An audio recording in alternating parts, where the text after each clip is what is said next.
大家好，我係 Miki。經歷長達3年樓花期嘅油塘惠南東岸啦，早幾個月前就已經入伙噶啦。咁唔少開箱驗樓片啦，相信大家都睇過。咁點解今集我哋又會嚟到呢一度呢？咁就係因為發展商最近咧就開放咗現樓示範單位去俾公眾參觀啦。咁仲話咧係樓王級數。咁所以今集咧就即管過嚟睇一睇，亦都會再同大家咧睇一睇附近咧最新環境嘅情況係點樣嘅。咁睇完之後咧，大家都可以喺下面留言講下睇法，咁有機會獲得咖啡禮券㗎。仲未 subscribe 嘅朋友就快啲訂閱我哋 channel 同撳埋旁邊嘅鐘啦！惠南東岸係五礦地產喺香港首個發展嘅住宅項目，位於油塘嘅崇信街，臨海而建。絕大部分單位都可以享有唔同程度嘅海景。加上地皮同時位處單邊，所以部分單位都可以望到樓盤隔離嘅三家村避風塘景。項目由4座物業組成，見到都盡量扭向呢一啲景觀㗎啦。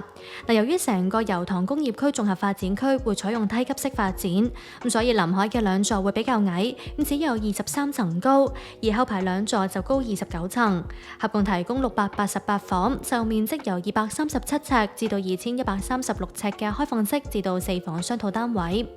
當中以2房做主打，並且細分咗開放式廚房、緊廚同埋緊廚連儲物房嘅間隔。可能係頭炮項目啦，又或者上省招牌。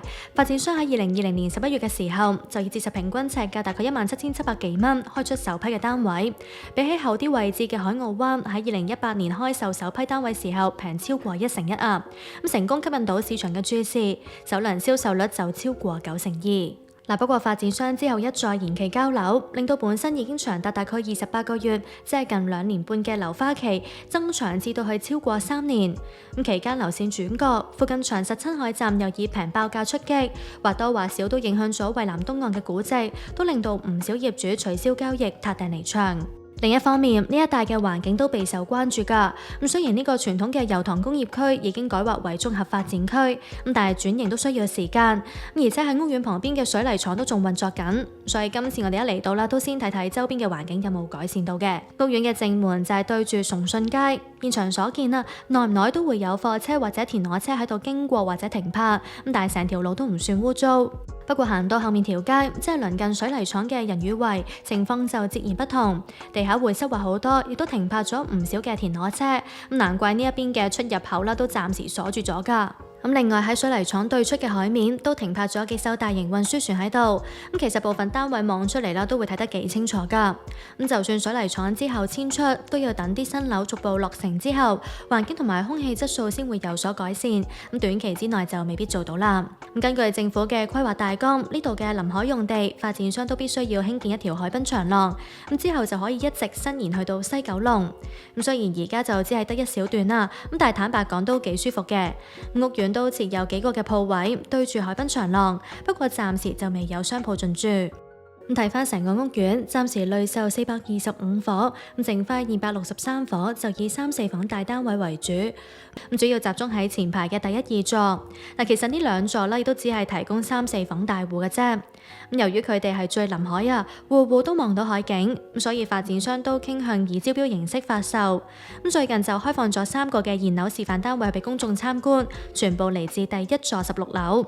我哋會參觀2個，先睇售面積832尺嘅私室，屬於3房套連高人套房間隔，係連咗裝修同埋家私嘅。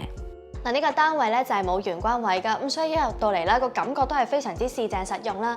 發展商就喺大門嘅右手邊做咗一大組嘅櫃喺度，都集晒鞋櫃啦、收納同埋展示嘅功能，都擺到唔少嘢喺度嘅。呢個客飯廳咧就係闊3.2米啊，即係超過10尺啦。所以咧見到就算咧佢喺度放咗張6人餐台喺度之後，中間呢個通道位咧都依然係非常之闊落。而行過嚟客廳呢一邊咧，都見到其實喺梳化同埋電視機中間咧，都仲有唔少嘅空間係可以擺到張茶幾喺度㗎。其實喺入門口嘅左手邊啦，發展商都做咗一個掛牆嘅置物鞋櫃，可以將2至3對成日着嘅鞋放喺呢一度，而上邊就擺下雜物香薰咁樣。我覺得呢個設計都幾好㗎，又細細地唔太壓位。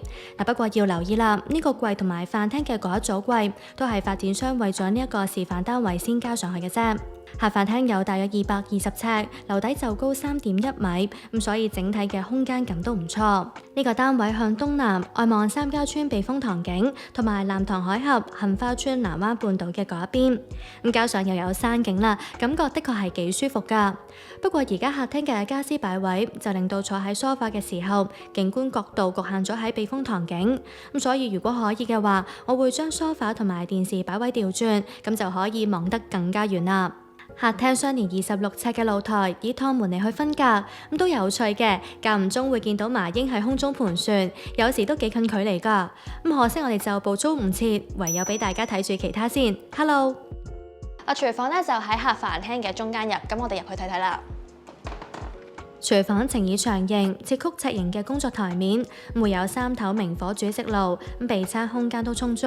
雖然配備咗抽油煙機、蒸焗爐同埋洗衣乾衣機喺度，但係見到上下廚櫃都有唔少位擺嘢㗎，連埋雪櫃呢啲家電都係採用法國品牌嘅 Dietrich。廚房再入就係儲物室連洗手間，可以當工人套房咁樣用，大約有30尺。不過間房同洗手間都係冇窗通風嘅。咁3間房同埋浴室咧就喺呢邊走廊入嘅，我哋先睇睇間近廳房。呢度咧就有大概70尺度啦，都唔細㗎。咁而家咧就將張雙人床靠咗窗邊去擺放啦，咁變相令到呢一度咧就會有更加多嘅空間，可以擺到最好啦唔細嘅衣櫃咁同埋啦床頭櫃喺度。3間房都同客廳同向，咁所以都可以望到避風塘景同埋海景。呢間房對面係浴室，面積中等，設企缸。咁設計上就冇咩特別啦，都係洗面盤上下有櫃，可以擺下梳洗同埋廁紙等嘅用品。不過坐廁水箱就隱藏咗喺天然石台面入邊啦。如果之後要維修嘅話，就需要花多啲功夫同埋時間啦。咁另外呢度係黑廁，無窗通風。嚟到中間房咧，咁其實佢個面積同近廳房都係差唔多嘅，都係70幾尺度。咁因為佢要喺呢間房咧就擺張碌架床喺度，咁而又唔想遮住個景嘅話咧，就只能夠擺喺而家呢個位置。咁而後邊咧佢就做咗衣櫃啦，咁但係變相咧就令到呢一間房咧擺唔到書台啦。如果係我嘅話，或者就會訂做 L 型床，利用2張床錯開嘅擺位，令到間房有多啲空間擺衣櫃同埋書台。咁最後我哋睇睇間主人套房啦。呢間房咧就大概111尺度啦，咁就係闊2.65米，啱啱好咧就可以做到3邊落床。左邊就擺咗一大組嘅衣櫃，因為兩邊天花有橫梁啊，咁所以大櫃都冇做到上頂，但係都擺到唔少衣物嘅。因為衣櫃用咗趟門設計，所以同床中間都可以做到一張唔細嘅梳妝台。見到呢度都有隻對流窗，不過就對住冷氣機室外機啊，唔太美觀。加上其實喺上層隔離單位嘅露台咧係可以望到入嚟㗎，所以我都建議之後加翻銅簾會比較好。套廁設計同客廁差唔多，而且都係黑廁，不過呢度就設浴缸。其實睇翻呢一座標準樓層嘅平面圖，喺4處嘅3房戶入邊，就只有啱啱睇嘅 C 室呢一處係2個洗手間都冇窗嘅啫。F 室嘅主人房套廁會有窗，另外 D、E 室就2個都係明廁。佢哋都係800幾尺緊廚，連工人套房嘅單位會共用2部電梯。至於 A、B 室就係4房雙套連儲物室及廁嘅單位，佢哋係有啲特別㗎，所以都帶大家睇埋同樣位於16樓連裝修同埋家私嘅 A 室示範單位，使用面積1329尺。呢處亦都係項目標準樓層入邊面積最大嘅單位。呢個單位咧係會設有私人電梯大堂㗎，咁成個項目入邊咧就只有第一座嘅 A 室同埋 B 室係有呢一個設計嘅啫。咁上到嚟咧會有2邊嘅大門，咁呢邊咧就會入去單位裏邊啦。咁另外呢個咧就唔係直接去後門啦、後樓梯嘅位置，咁而係咧先會經過咗一條走廊啦，同埋工人套房。咁即係換言之咧，其實工人套房咧就會同單位咧係分開嘅。呢條走廊都闊成最多1.7米㗎，就好似一間房咁，可以擺到唔少嘅雜物。而發展商都放咗部洗衣機喺度啊。至於工人套房就喺後門嘅旁邊，後門就可以去翻啱啱3房單位嗰邊嘅電梯大堂。其實呢度都可以唔經私人電梯大堂翻返去單位入邊㗎。就係經展示牌遮住嘅嗰一道門，出去工作平台，再入翻去單位入邊嘅廚房。單位大咗，廚房無論面積同埋配備嘅家電亦都自然升級咗。設有3邊嘅工作台面，備餐同埋收納空間就更加充足。至於家電方面，呢度會多咗電磁爐同埋洗碗碟機，而採用嘅品牌亦都轉咗做瑞士嘅飛書。另外雪櫃就係德國品牌 Liebherr， 係一個連酒櫃嘅雪櫃嚟㗎，可以擺到最多48支酒。行翻出去客飯廳，其實開積同埋佈局都同啱啱3房單位好似，不過反而就細咗10幾尺啊，有大概204尺。由於廚房喺飯廳嗰邊入，所以就唔能夠好似啱啱嘅示範單位咁擺到一大組嘅櫃。發展商都喺大門後邊預留咗粒位放置玄關櫃，不過就有啲細啊，都要喺隔離牆身加多個櫃，又或者喺出邊嘅電梯大堂擺一個鞋櫃。不過呢度嘅景咧就更加開揚啦，單位就係向西南㗎，可以一次過啦望晒南塘海峽、鯉魚門以至係維港一帶嘅海景。可惜呢邊就冇得出露台，要隔住個玻璃睇，加上啱啱又落完雨啦，相信天氣好嘅時候，呢個180度嘅海景都會唔錯。相連嘅露台有40尺，不過就比較窄長，難以擺放戶外家私或者用品。始終呢個單位咧都有4間房啊，可能唔想條走廊太長啦，所以其中一間套房咧就會喺客廳呢一邊入去啦。房間有大82尺，因為闊2.35米，即係近8尺啊，所以就算喺衣櫃對面、單人床嘅旁邊擺咗一張書台喺度，都唔會令到空間感覺壓迫。陶瓷採用趟門設計，可以慳翻啲位。不過旗杆就有啲細啦，而且係黑廁。另外3間房同埋浴室都係喺對面走廊入。其實客廁同埋2間細房啦，都同啱啱嘅3房單位差唔多。我哋就唔特別細睇。